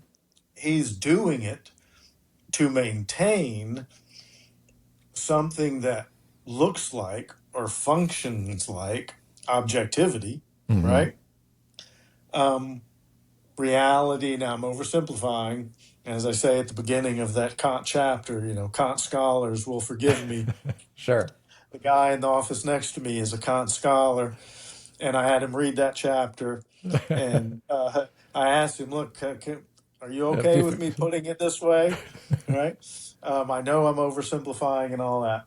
Um, and so I'm oversimplifying now too. But um, reality, many of the most important aspects of reality say reality is characterized by enduring substances Mhm. that occupy space and time and that interact with one another causally. Okay, Mhm. let's just say that. That is all in, that is all a construct of the way our, let's say, perceptual cognitive apparatus works, Mhm. construct of our mind. Okay. Right. And so, in that sense, it's subjective, but we all have like the same model mind. Mhm. So, we're all constructing these things in the same way, right? Right. But very soon after Kant, with Hegel, for example, in a radical sense, he's basically saying, no, we don't all have the same model mind, right? Different historical periods might generate different minds, different in the relevant sense that we're talking about right Mhm. now. And then, later people will come along and say different cultures will construct minds differently, and those differently constructed minds will construct reality differently. And in between those two, so when I say the different cultures, I kind of have in mind like anthropology in the early 20th century. Mhm. Before that, but after Hegel, you get Darwin, right? Mhm. And then we get the idea. Well, let me back up. Schopenhauer, even Mhm. prior to Darwin, is basically giving us Kantianism, but he's not going to talk about mind. He's going to talk about brain. He's going to Mhm. insist on talking about brain. And Nietzsche, of course, gets his Kant through Schopenhauer. Mhm. Right? Nietzsche's directly, significantly influenced by Schopenhauer. So we get Schopenhauer making the Kantian point, but by stressing brain. Then, right after Schopenhauer dies, or the year before, what is Origin of Species is 1851 or 1859. Now I'm forgetting, Yeah, I but one of forget. those two. Yeah. Um, But then we get the idea that the human animal has evolved. Hmm. And so if the structures of the mind are influenced by the structure of the brain, and the structure of the brain has been generated by evolution, Hmm. and if, and Nietzsche will develop this sort of argument that somebody like Plantinga will later develop for non-Nietzschean reasons, if evolution doesn't select for truth, but it selects for survivability, then there's no reason to accept that the beliefs generated by this cognitive perceptual apparatus are true, Hmm. right? And then that leads to a radical undermining of being. Right. Yeah. I mean, at that point, there isn't truth. You know, there's just this, hey, what happens to be good for the species at this particular time for whatever reason. And you Mm-hmm. do start to see that in Nietzsche as he starts to formulate his ideas. And I think that's something I don't hear a lot of people talk about. I'm sure some people have written about it, just that Nietzsche is drawing from some of these kind of Darwinian conclusions, really. Mm-hmm. Oh, definitely in general terms, he Mhm. is. He will object to Darwin. For example, he will object to the idea that survival is what's being selected for. Mhm. Um, because what's being selected for is actually domination or power. Mhm. So every organism, as he says, is striving to dominate its environment, Mhm. including the other organisms in that environment. And if it succeeds in that, it survives, Mhm. But right? that's like a But second, survive, that's a secondary exactly. thing That's a to the power. secondary. Exactly. Yeah, Exactly. yeah, Yeah. that makes sense. Well, that just gets us to the man of the hour, Nietzsche. So, you know, what is maybe good to just sum up, you know, what you're talking about in that sort of Platonism inverted chapter and that Hmm. what Nietzsche's really coming out with. Like what is his radical take at this point in the history of philosophy? Yeah. So obviously, there's a bunch of different things to talk about if you talk Hmm. about Nietzsche.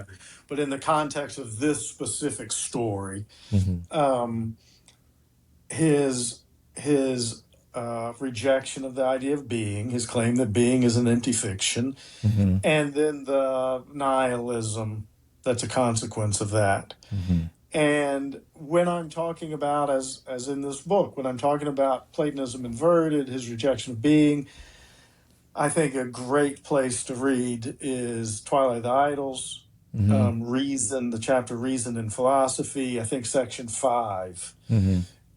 where he gives an account of where we come up with the idea of the illegitimate idea of being. He Hmm. gives different, I say this in a footnote, he gives different accounts of this in different places. This is just one nice, crisp, concise, clear version Sure. of it, right? And his idea is basically that we get this illegitimate idea of being from mistaken conclusions drawn from introspection. That when we act, it appears to us. You know, in one place he says, "I declare the phenomenality of the inner world too." In other words, philosophers have tended to believe that, okay, maybe we can't trust what's going on out here. It's some kind of appearance. Hmm. But introspection gives us direct access to something Hmm. ourselves in some sense. But he's saying, no, we're encountering appearances in here too. Hmm. And one of these appearances is this idea that when we act, there is some I. There's an enduring, unchanging, stable substance that at times he'll call the I substance, I hyphen substance. Um, and so we get this self conception that behind all our changes, not just our physical activity, but the changes of our thoughts, our emotions, everything internal, there's a substance back there, right? It's Hmm. basically the substance property distinction. And we imagine that there's a substance back there that all these states that we encounter are properties of, and Hmm. that's wrong. But we take that view and we project it out into the world, right? So we Hmm. see out outside of us, a bunch of changing things with different states, and we imagine that behind those changes, there's some enduring substance too, Right. right? And that substance is what we call being, right? Mm-hmm. Um, and so he rejects that. So there's nothing. There's just Heraclitean flux, right? There are Mm-hmm. different states, there are different properties, there are changes, there are oppositions, but they're not anchored into any enduring, unchanging substance. Mm-hmm. And so we do away with the idea of being, we're left with becoming, and that's Platonism inverted. So Yeah. that's one version of what he means by that. So does Nietzsche really grapple with the underlying question of then, like, how did the flux get here, and where what is the flux, what sustains the flux, and does he Uh, really dive into that, or is it just something he's not very interested in? he doesn't really dive into that. I mean, the way you first phrased it, how did it get here or something? Of course, he's going to say it's just always been here, right? The Right, eternal right, return. Um, um, but yeah, I think he would just say it doesn't come from anywhere. It right, just didn't get is. here in any way. Yeah. Yeah, yeah, and that's interesting. I had a guest on a couple weeks ago who had some negative things to say about Nietzsche, and it riled up a couple people. And one of the things he had kind of said was, he didn't consider Nietzsche a philosopher in the same sense that like Plato and the earlier philosophers are philosophers in sort of Mm, the Pythagorean way, you might say, of thinking about what a philosopher means. And being that Nietzsche doesn't necessarily have as much of this structured worldview that's very organized, I guess, the way that something like mm, Platonism gets organized, or especially mm. Aquinas organizes into the summa, Yeah. the whole of reality. Like Nietzsche's project isn't really to do that, it Yeah. seems. Yeah. Well, he's definitely not a philosopher in the traditional sense. Right. Um, Friend of mine, Paul Loeb, who I think's the best scholar on Nietzsche and the Eternal Return, Mhm. has a great book called The Death of Nietzsche's Zarathustra, and Mhm. then has a series of articles on the Eternal Return that are very, very good. But he has an article now, I can't remember the exact title, but it's maybe I have the book here. Um, it's something like the gist of it is why Nietzsche is not a philosopher according to an Aristotelian account of philosophy. Oh yeah. Nietzsche's place, it's called Nietzsche's Place in the Aristotelian History of Philosophy by Paul Loeb in this book, Nietzsche and the Philosophers. It's quite Hmm. good. And Yeah, I'll have again, to check that out. anybody who wants to read about the eternal return should look up Loeb's articles. Um, So yeah, he's not a standard philosopher, but we started this part of our exchange by talking about, well, where does the flux come from, that sort of thing. Well, like we were saying earlier, Plato and Aristotle don't give an account of a lot of things. Like, Hmm. why are there essences? Hmm. Right? Right. Well, look, the world's eternal. The Aristotle, Plato too, but Aristotle would be more explicit about it. Would just say, I'm just observing what's going on, and I'm telling you what's going on. Right? Why is the world this way? I don't know. Hmm. Or there is no deeper reason, right? We're just down at the base level of reality. This is what it's like. Hmm. And so, Nietzsche, from a different angle, is doing, in this particular case, about why the flux, et cetera, is doing something similar. Yeah. Yeah. That makes sense. And can you explain a little bit about the eternal return idea and kind of what Mhm. that means for Nietzsche? Yeah.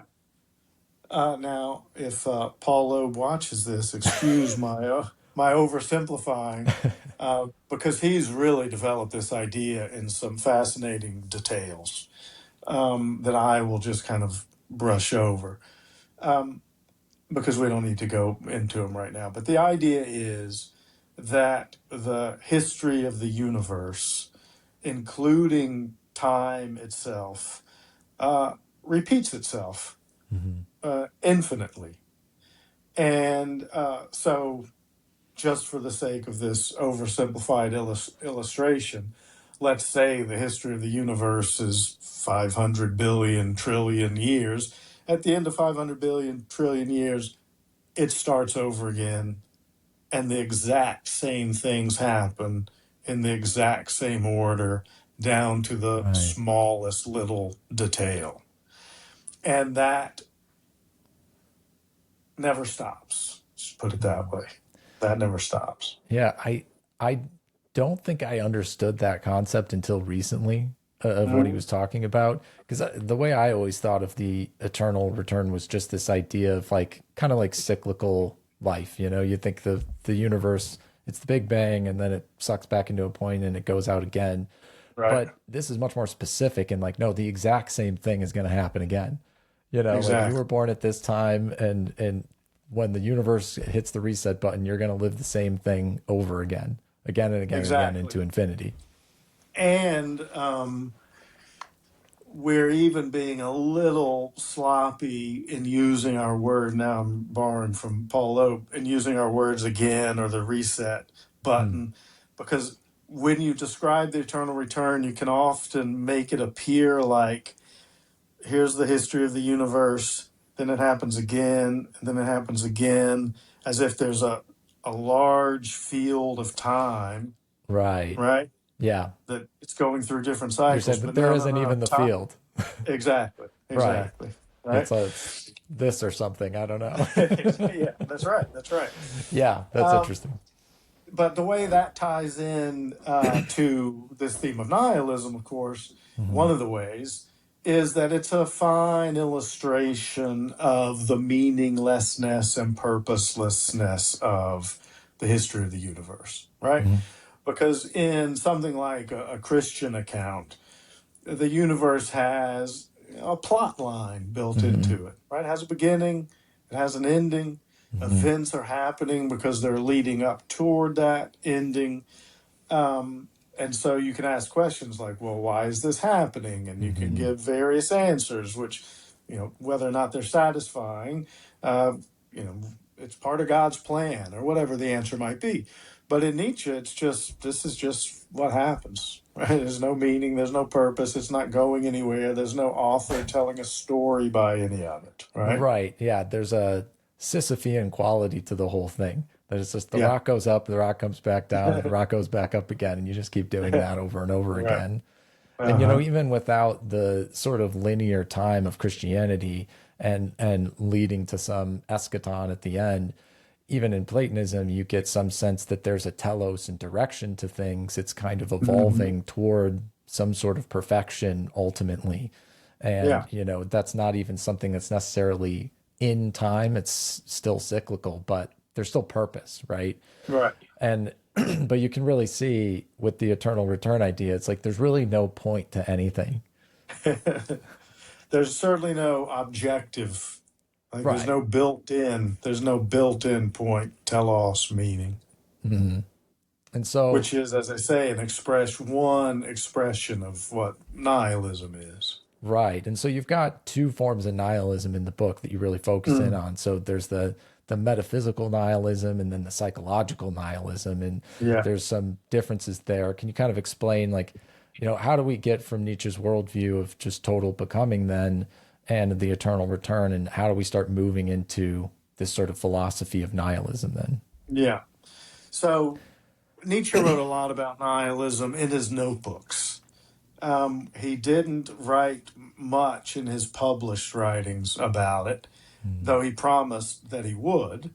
Um, but he was still, I think, really trying to think through exactly the best way to formulate what it is, where it comes from, etc.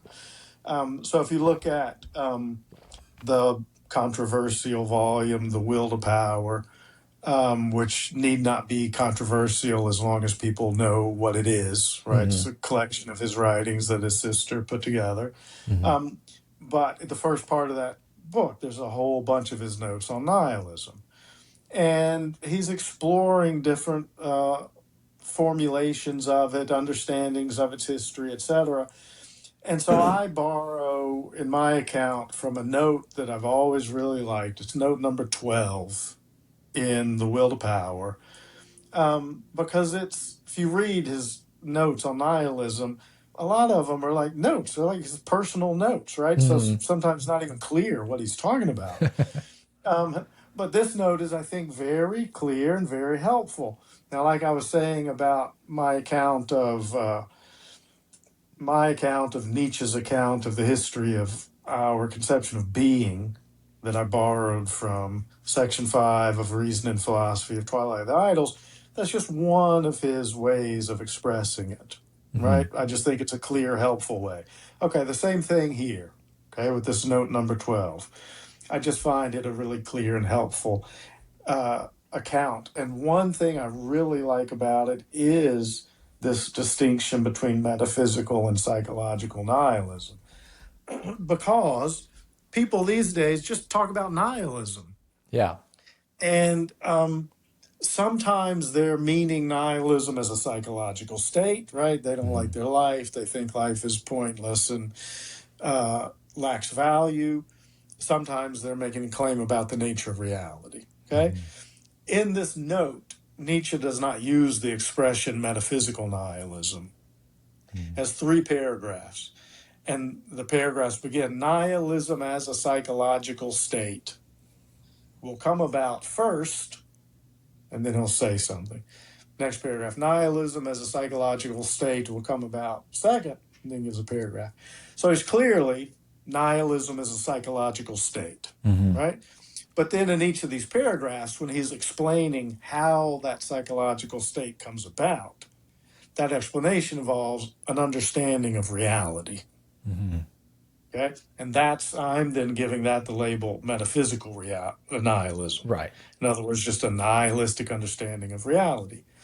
So those 3 paragraphs, the 3 movements, let's say, Hmm. the 3 understandings of reality that will bring about nihilism as a psychological state.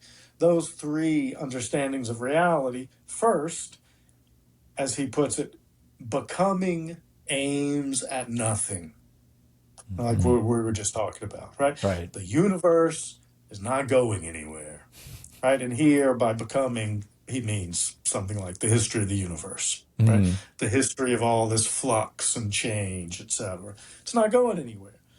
It might be heading toward some people think maybe it's heading toward the second coming of God, or it's heading toward final ethical improvement, or the Hmm. brotherhood of man, or as he says, even just a final catastrophic destruction of the whole universe. All right. Still, Ragnarok. that would, yeah, that would, at least that would be a goal, right? Hmm. But it's not. It's not going anywhere. So Hmm. that's an account of reality. Becoming aims at nothing. That can lead to psychological nihilism. So Because that's a Nietzsche one. he's kind of doesn't want to make metaphysical claims, obviously, right? There's a lot of rejection of metaphysics in his Yeah, work, right? So yeah.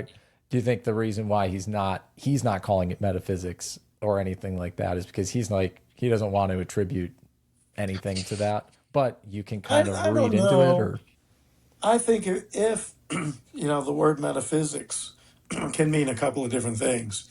The word metaphysics can mean the kind of stuff Plato's doing when he's talking about the forms. Mhm. But metaphysics can also just mean an account of reality, and Mhm. that account of reality might be radically materialistic, Right? Yeah, right? you could even say, if you were saying the only thing that exists is material, physical matter, that is a metaphysical claim, Exactly, right? exactly. That's because it's just an account about what's real. Right. And Nietzsche will do that. Okay. I mean, like everything, You can't not at some level. If you're going to he talk can't about not. reality, Yeah, yeah. you're gonna. Even though at times he might say, you can't talk about reality. Hmm. Um, yeah, why he doesn't use that expression, metaphysical nihilism, I'm not sure. But again, if by metaphysical we just mean an account of what's up with reality, then I Hmm. think it's fine. Yeah. So becoming aims at nothing. Then the second paragraph, nihilism as a psychological state will have been reached when we come to the conclusion. This paragraph's a little confusing, but he basically means we don't have any proper place in the whole of things. We're not like a special creation of God put in the time and place where we're supposed to be. We're not a mode of the deity. Hmm. We're not a special little piece in a puzzle. Just who we are, what we are, when we are, where we are is just random. Hmm. Okay. So that's an account of reality, right? And then the third thing is, he says, and when you realize those second two things are true, you might say to yourself, okay, becoming aims at nothing, and I don't have a proper place like here in this realm of becoming. But maybe there is some other realm where things are different. Maybe it's a place I could reach now through some, prayer or meditation or something. Hmm. I'm adding these words. Nietzsche's not saying this. Or maybe it's like an afterlife or something like that. But Hmm. he says, once you realize that, no, you're just imagining this other realm Right. right? Then you've got to reject that too. So there's Right. no true world. Right. This is Okay. it. This is it. So those are the three aspects of metaphysical nihilism. Becoming aims at nothing. We don't have any proper place, and there isn't any other reality that we could escape to where that stuff is the case. Hmm. Okay. Now, again, in other places, he'll say a lot more stuff, right? Hmm. Um, and you could say this, right? What is metaphysical nihilism for Nietzsche? It's the idea that God is dead. That Hmm. sums it up, right? Yeah. Or another way to sum it up is being is an empty fiction. Okay, that's a nihilistic account of reality. Hmm. That's what I mean by metaphysical nihilism. And then psychological nihilism then is one's psychological reaction to that, Hmm. right? And he thinks that most people, if they came to believe that God is dead or being is an empty fiction, or those 3 points that I just went through, most people, if they came to believe that stuff, they would become distressed, depressed, Right. unhappy, think that life is, valueless and want Right. out of it. And that's psychological nihilism. Right. And is his idea then that there's a special kind of person that can maybe handle that better than, the average person? It's going to just ruin their life and they're not going to do great. But, is it the Ubermensch is the guy who can sort of use that as this catalyst for transformation or whatever, self becoming, will to power? Exactly. That's right. That there are some healthy, physically, psychologically, spiritually healthy types who not only can handle that, but would celebrate that. Hmm. Nietzsche says throughout his works that he is, sometimes he'll say he is, or he's striving to be a yes sayer. Hmm. And I think that's what he means by that. Someone who can recognize this truth, which he acknowledges is terrible, Hmm. but say yes to it. Yeah. Yeah, I'm amazed just by how much this does reflect a lot of modern ideas, and I think Nietzsche probably didn't think this was going to happen necessarily, but I feel like we live in a world that's in sort of Nietzsche's shadow in a way, Mhm. where a lot of these ideas are at the core of the way we look at the world. I think people do kind of come into the world now and have this view like it doesn't have any inherent meaning. There isn't really any inherent value. It's whatever you make it. I mean, those become these presuppositions of postmodernism that we're kind of Yeah. in now, where it's just Hmm. like nothing really means anything. And it all becomes power games. We kind of see this in our culture today that it's just everything's about power. Everything's about Yeah. who has power over who. And there's no sense of what we do is right or wrong. It's just, well, did you get what you wanted or not? Yeah. Yeah. Everything is either power games. I mean, these two can combine too, Hmm. but we can also distinguish them. Everything is pursuit of power, the pursuit of pleasure, Right. right? Yeah. And so that's Hedonism when and Nietzsche will talk nihilism. about. Yeah. Yeah. So that's when Nietzsche will talk about the last man, Hmm. right? The person who just wants his private little pleasures Hmm. and not be concerned about anything beyond his selfish uh, physical Yeah. enjoyment and comfort. Yeah. I mean, that's where I see Nietzsche as being prophetic. You know, it's hard to not Oh look yeah. at that and go like, yeah, there's a lot of last men out there. Well, there's a note at the beginning of The Will to Power where he says, "What I am writing is the history of the next 200 years." Oh, I didn't know And that. that's important to keep in mind because, Nietzsche's observing what's happening, and he's interested, like in the genealogy of morality, for example, Hmm. he's interested in thinking about how did all this come to be. Hmm. But he's as interested in thinking, what's it going to, like, where's this Where going does to it go? develop? Where's this going to go? Right. Yeah. So I think that line that he's writing the history of the next 200 years is really helpful in understanding part of his project. Yeah, it does feel like that a lot of times. And, I think, looking at that, I keep wondering, what's after that? What's after post-modernity? We do live in this Hmm. time right now where it feels, what's what is it, the guy who said the end of history? We've reached the end of history, Fuka something. Fukuyama, Francis Fukuyama. Fukuyama. Yeah, Fukuyama, Yeah.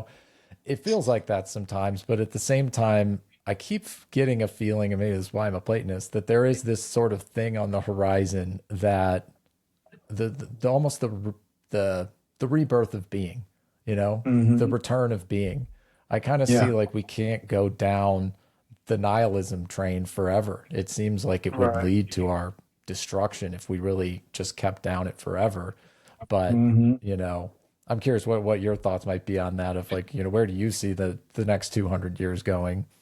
It's just, really it's impossible to say, isn't it? Sure. Because there's this just constant interplay between being and becoming, and one does or seems to take prominence over the other at some particular place on the earth for some Hmm. particular period of time, right? Hmm. And Right. then it all moves around and shifts geographically or temporally, and yeah, it might just keep doing more of what it's been doing. Right.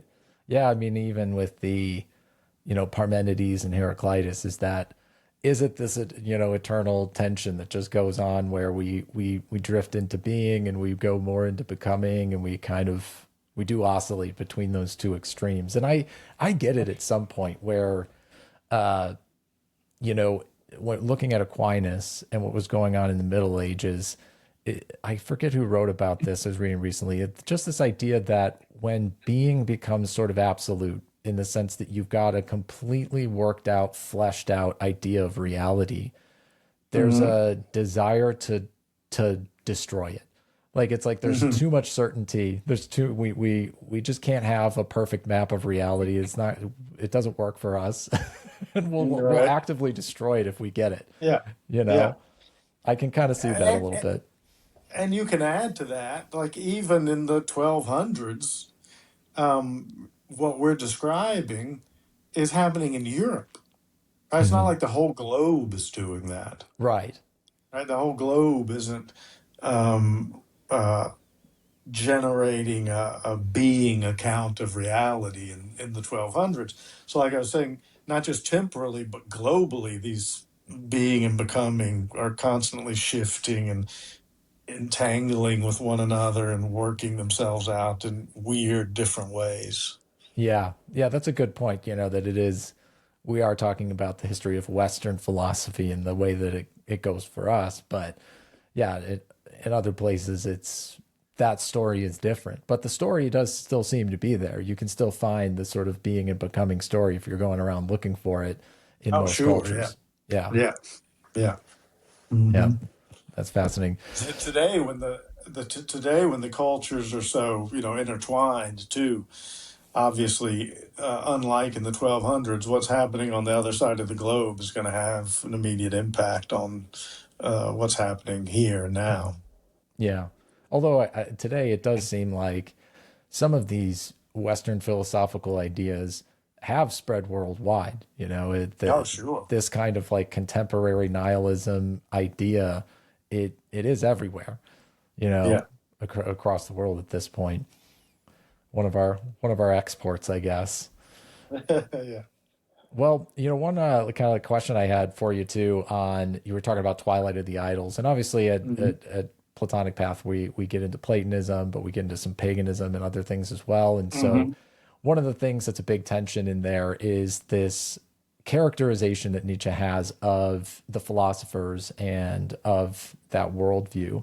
And we get into plenty of disagreements with other people about it who might have a very Nietzschean perspective about it. And I'm curious to get your thoughts if you feel like Nietzsche's accurately representing what's going on, or if there's kind of a distortion of, history on Nietzsche's part there. Yeah, these days I think there's a lot of distortion going on.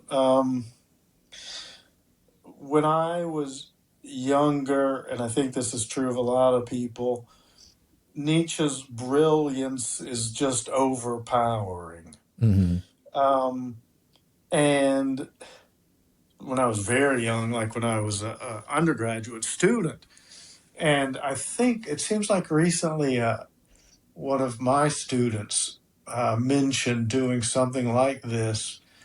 If I was learning about some new philosopher, Hmm. I would go. I would want to find out, well, what did Nietzsche say about this guy, Hmm. right? Oh, Nietzsche's going to tell me what to think about this guy before Right. I Yeah, he's before I like the figure it out for guidebook. myself. Exactly. So his influence is so overpowering that you take his word for a lot of stuff. Again, when Right. you're younger and you don't know a lot of this stuff for yourself. Hmm. Um, but like take the Antichrist, Hmm. okay? As brilliant as he is, he's ignorant Hmm. of a lot of Christian theology and Christian history. All Hmm. right. Um, he, I'm sure he knew more about Aristotle than he wrote about. He doesn't write a lot about Aristotle, Hmm. um, but I don't know how well he knew Aristotle. I don't think he knew him that well. So he had some areas of extensive and deep knowledge, Hmm. in particular of, let's say fifth century Greek poetry, Hmm. okay? Yeah. Um, Pre-Socratic philosophy. Um, I think there's a lot of Plato that he just didn't know, Yeah. more of Aristotle that he just didn't know. So, anyway, I think there are a lot of areas of history and the history of ideas that he's just wrong about. Hmm. But his brilliance in other areas and his brilliance as a prose stylist, even when he's talking about these areas that he really doesn't know that deeply, Right. just kind of obscure that fact. Yeah, I mean there's a thing about people who speak very confidently in a way that has that kind of authority. I mean, Nietzsche does that, he just Yeah, yeah, when he talks is very matter of fact. It's just like this yeah. is what it is, this is reality, this is how it works. And it's almost trance-like in a way, you can get captivated in it. And I totally understand how, you can read Mhm. through it and just go like that's it. That guy gets it. He makes you feel like you're $1 million when you're reading it sometimes because you're like, oh, I figured Yeah. it all out. Right. Yeah. So, Yeah. but I think the downside of that is I notice a lot of times when I'm having conversations with people and it's a kind of like Plato and Nietzsche tension, they tend to attribute a lot of things to Platonism where I go, that's not a Platonic idea at all. That's Uh, that's what Nietzsche thinks a Platonic idea is, but right. there seems to be a gap between those two things. Yeah, I think that's true. Yeah. I when I'm introducing Nietzsche to my intro classes, I know the majority of people at first aren't going to like him.